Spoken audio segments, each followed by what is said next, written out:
أعوذ بالله من الشيطان الرجيم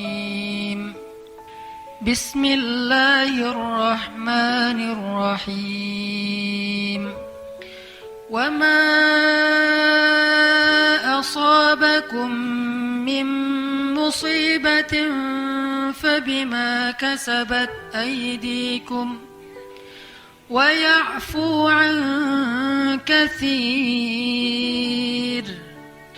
وما أنتم بمعجزين في الأرض وما لكم من دون الله من ولي ولا نصير. Ya, ini adalah Surat Asy-Syura ayat 30 dan 31.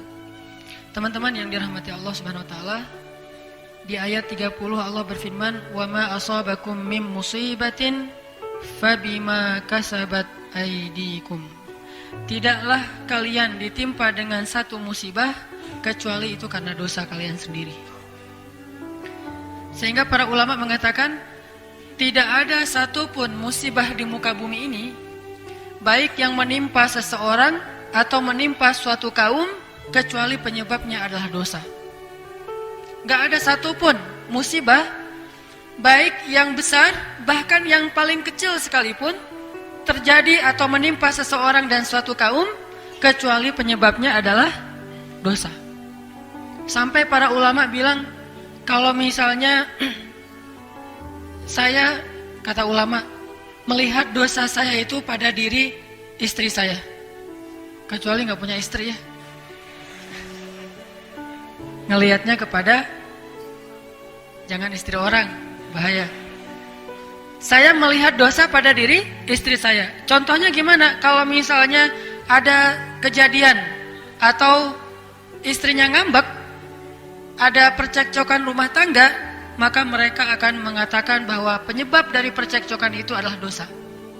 Bisa dosa suami, bisa dosa istri, bisa dosa kedua-duanya. Yang pasti dosa aja tuh. Sehingga ketika ada masalah dengan pasangan, ulama yang ahli hikmah akan banyak bertaubat dan beristighfar. Karena tidak terjadi suatu ketidaknyamanan kecuali penyebabnya adalah dosa. Jadi kalau misalnya ngerasa ada masalah dengan orang yang kita cintai, itu pasti penyebabnya dosa, istighfar. Terus ulama juga bilang, saya kadang melihat dosa itu ada pada diri anak saya. Gimana ceritanya? Setiap kali anaknya merasa tidak mau mendengar nasihat orang tuanya, pasti orang tuanya akan mengatakan ini mungkin karena dosa saya, astagfirullahaladzim, astagfirullahaladzim. Tidak mungkin seorang anak itu jadi keras kepala kecuali karena dosa. Bisa dosa anak, bisa dosa orang tua, bisa dosa dua-duanya. Terus mereka juga bilang, saya melihat dosa saya pada rumah saya. Jadi bagi mereka kalau atap rumah bocor, itu penyebabnya dosa. Sampai segitunya teman-teman. Atap rumah bocor, astagfirullahaladzim. Lampu mati, astagfirullahaladzim. Air nggak keluar, astagfirullahaladzim. Banyak tikus, astagfirullahaladzim. Pokoknya semua masalah yang kita alamin, sekecil apapun. Kalau buat cewek mungkin pas lagi pakai jilbab gitu, terus ketusuk jarum pentul dikit, kegores bawah sini, wah astagfirullahaladzim. Jangan-jangan saya terlalu banyak ya editan. Jangan-jangan saya kebanyakan editan. Akhirnya Allah kasih tanda, ini tanda ngedit misalnya ya. Tapi kalau ngeditnya buat suami, teteh-teteh, itu hukumnya sunnah muakkadah, sangat dianjurkan. Jadi sebelum suami pulang tuh ngedit dulu, sensor, wah ada jerawat, pakein apa, salon pas gitu. Jadi pas suami nanya, kenapa itu mah? Bekas jihad. Jihadnya adalah masak atau apalah. Kalau ngedit buat suami itu berpahala. Kadang-kadang pakai jilbab kan ya, terus kena pentul. Astagfirullahaladzim, ini ada dosa nih. Sampai jerawat, astagfirullahaladzim, ini pasti karena dosa nih. Bukan karena kangen ya, tapi karena dosa. Ada jerawat satu, dosa satu. Dan ulama juga bilang, saya melihat dosa saya itu pada hewan ternak.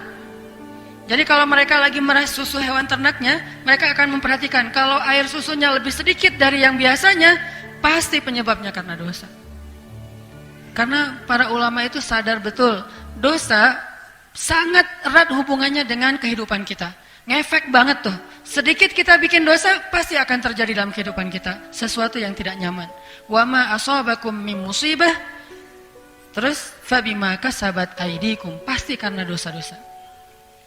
Terus ada juga ulama yang bilang, kalau saya ngelihat hasil panen di kebun saya berkurang, atau buah-buahan di kebunnya itu ada yang busuk, itu pasti penyebabnya karena dosa. Kayak gitu coba.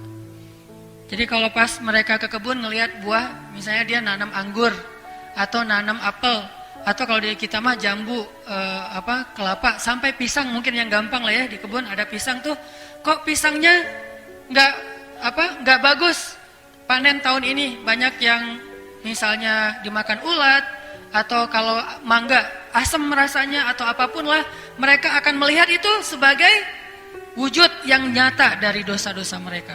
Astagfirullahaladzim, tahun ini banyak banget buah yang busuk. Astagfirullah.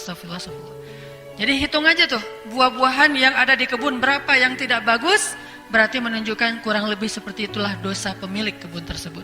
Ini untuk muhasabah kita sendiri.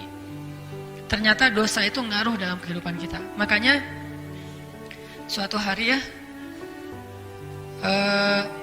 Rasulullah lagi makan bareng dengan Abu Bakar As-Siddiq. Rasulullah itu kalau lagi sehari-hari itu kalau lagi turun wahyu, tiba-tiba Nabi jadi kayak orang yang ngelamun. Kalau lagi turun wahyu, tiba-tiba beliau diam aja sendiri. Yang lain pada rame, makan, seru-seruan, ngobrol. Nabi diam aja dan tegang gitu. Diamnya itu kayak orang ketakutan, kayak orang lagi serius banget. Dan sahabat tahu kalau Nabi udah kayak gitu nih, kayaknya lagi turun wahyu nih. Sehingga pas sudah selesai itu nanya, ya Rasulullah, turun wahyu apa kepadamu? Nabi membacakan ayat. Kayak Nabi lagi bareng dengan Aisyah di puncak musim dingin, Nabi turun wahyu. Akhirnya Nabi buka baju. Bayangin di puncak musim dingin, Nabi nggak pakai baju. Dan udah nggak pakai baju, bukannya kedinginan malah keringetan tuh. Saking beratnya wahyu ketika tuh turun, Nabi sampai keringetan. Padahal nggak pakai baju di puncak musim dingin. Di Arab itu kalau udah puncak musim dingin bisa 6 derajat atau kurang dari itu. Dingin banget. Kemarin aja pas saya umroh bulan Januari yang udah nggak terlalu dingin itu sampai 9. Kalau di Lembang rata-rata 19, ini 9 derajat. Jadi dingin banget. Dan itu udah pakai jaket yang biasa kita pakai di Bandung nggak ngaruh, harus double atau ditambah lagi gitu, berlapis-lapis. Nabi nggak pakai baju, keringetan ketika turun wahyu. Nah, suatu hari Nabi lagi duduk makan dengan Abu Bakar. Terus tiba-tiba turun ayat, فَمَنْ يَعْمَلْ مِثْقَالَ ذَرَّةٍ خَيْرًا يَرَهُ وَمَنْ يَعْمَلْ مِثْقَالَ ذَرَّةٍ شَرًّا يَرَهُ. Surat apa itu teh? Surat gempa, zalzalah. Siapa yang berbuat kebaikan mithqala dzarrah, sekecil zarrah, dia akan melihat efek dari kebaikan itu. Dan siapa yang membuat kejahatan sekecil zarrah, dia juga bakal melihat efek dari dosa itu. Lalu setelah wahyu turun, Nabi ngebacain ayat ini kepada sahabat. Abu Bakar lagi makan tuh.